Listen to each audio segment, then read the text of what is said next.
এই পাথরটা কি বেঁচে আছে নাকি নাকি ঘুমোচ্ছে?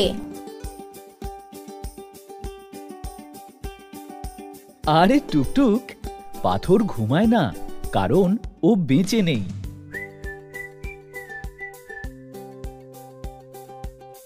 যে জিনিসগুলো বেঁচে আছে তাদের মধ্যে কিছু জীবন প্রতিক্রিয়া দেখা যায়, যেমন নড়াচড়া, বৃদ্ধি, জনন, পুষ্টিগ্রহণ, রেচন, সংবহন, শ্বসন।